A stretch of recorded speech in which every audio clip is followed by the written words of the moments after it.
Работы я делаю из глины очень быстро. На самом деле я открыл для себя этот медиум как некую возможность работать руками. Дело в том, что мои работы, как правило, основаны изначально на какой-то концепции, какой-то выдумке, какой-то мысли, которую я потом реализовываю уже в материале. Работы мои не похожи одна на другую, и даже не всегда можно сказать, что это работа одного и того же автора. Это я делаю намеренно, поскольку мне скучно оставаться в рамках одной вещи только ради того, чтобы меня узнавали коллекционеры. Это, мне кажется, не настолько интересно. Мне хочется в искусстве получать полное раскрытие, а для раскрытия важно заниматься тем, куда тебя влечет этот проект, раскрывать его как можно больше, сильнее и так далее.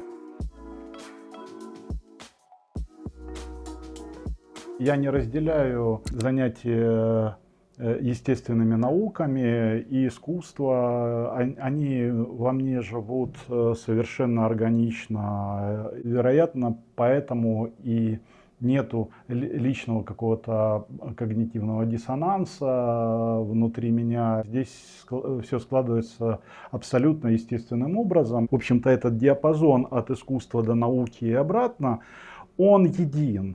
И с этой точки зрения у меня не существует никаких проблем как с пониманием, так и с высказыванием. Поэтому многие мои высказывания, они являются моделью моих открытий. Не всегда, конечно, человеческий опыт можно воспринимать как объективный, но какие-то догадки при восприятии человеком все же работают. И я эти догадки не проверяю научным способом, но я их воплощаю в каких-то художественных проектах, художественных объектах, инсталляциях. И таким образом какая-то часть работ, я бы даже, очень трудно даже назвать произведением искусства, поскольку это такие модели.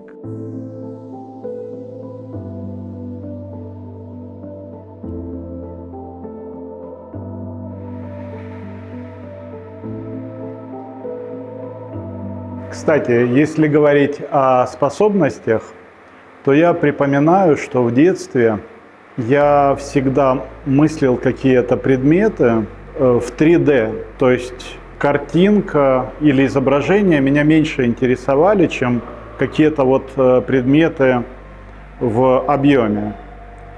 И, может быть, поэтому я считаю, что инсталляция – это с современной точки зрения является, наверное, главным из медиа, по крайней мере в моем творчестве, это место занимает инсталляция, это точно.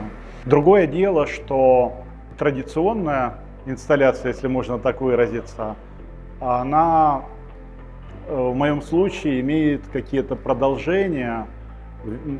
Например, это может быть перформанс, но я его все равно мыслю как инсталляцию.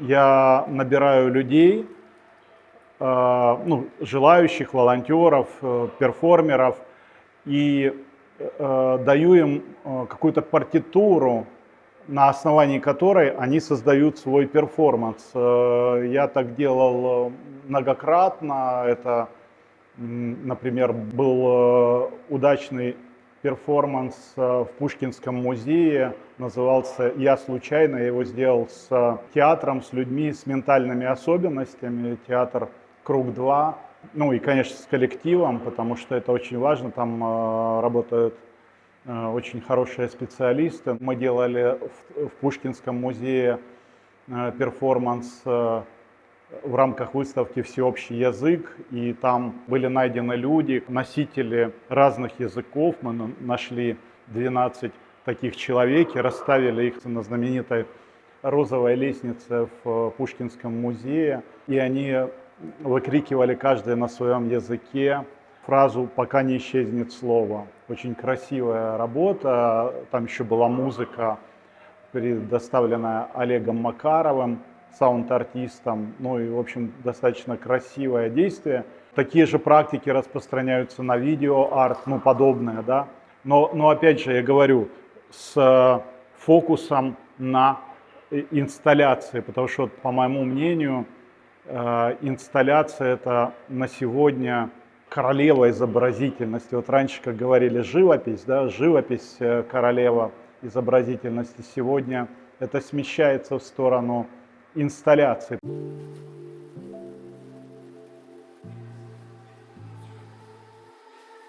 Эта инсталляция называется «Кристаллы времени».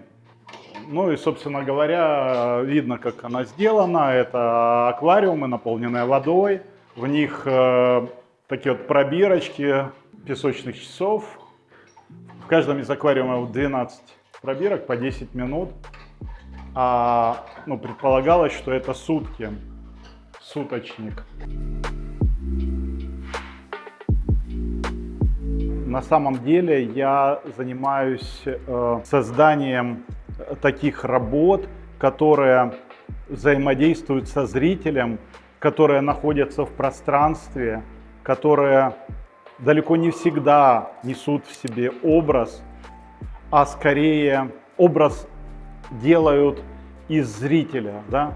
То есть, когда сам зритель становится управляющим своих собственных идей. Семечки, например, это 7 семечек, семантика такая, да? Они размером с человека, они покачиваются слегка, и они проявляют признаки жизни, то есть внутри у них еще какой-то звук. Ну, звук, к слову, написал Владимир Мартынов, это, ну, известный композитор, очень известный. И разные метафоры, огромный диапазон, и люди там находят каждый свое что-то в них. Лично я в них закладывал такую историю о том, что самое интересное происходит у нас в голове, потому что мы не знаем, что внутри этих семечек, что там за плод находится, и вообще, что там за звуки, да, и почему они шевелятся. Ну, что-то ясно, что-то зреет, да, назревает. Это очень напоминает Блэкпул, где мы видим ванну, прямоугольный бассейн, заполненный темной водой, и мы видим 3 поплавка над этой водой, которые время от времени подают признаки жизни. И мы понимаем, что что-то под водой есть. Ну, скорее всего, может быть, даже какие-то рыбки. Но в фильмах саспенс, может быть, там клюет, а потом оттуда выныривает какое-то чудовище. Мы не знаем. Мы просто задумываемся на эти темы. И каждый в меру своего психического состояния, духовного состояния, животного состояния придумывает свою метафору. Долгое время меня причисляли к художникам science art.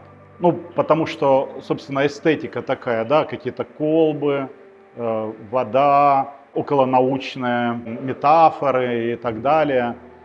Но про себя не могу сказать, что я могу остаться в каком-то одном направлении искусства. Это хорошо или плохо? Я просто иначе, по-видимому, не могу. Мне будет скучно, мне будет неинтересно, а мне хочется, чтобы я спокойно шел по своему фарватеру, не причисляя себя к какому-то направлению, что ли. С глиной я возвращаюсь в какой-то период еще дошкольный. Я просто помню, как я лепил какие-то кувшинчики, причем у бабушки на огороде мы там находили с братом глину, то есть это глина, ну, природная, и что-то там, и я помню, что я делал какие-то кувшинчики. И что это, откуда это все берется. И сейчас я занимаюсь тем, что я вот леплю. Первую работу, от которой я веду отсчет, эта работа называется «Матрис». Она, кстати, была выставлена на групповой выставке происхождения Дарвина в Дарвиновском музее. Так что, можно сказать, здесь круг такой замкнулся, да, то есть вот мой бэкграунд сыграл со мною добрую шутку. То есть я попал, в общем-то, в музей, о котором знал много что еще со своего образования и вообще со своих, может быть, даже мировоззренческих взглядов. Я пришел к проекту «Археология ручного труда», как раз отталкиваясь от той мысли, большую часть жизни мы в руке держим смартфон. Надо с этим что-то делать, потому что у человека существует еще масса других и потребностей, и органов, которые хорошо бы было развивать и включать.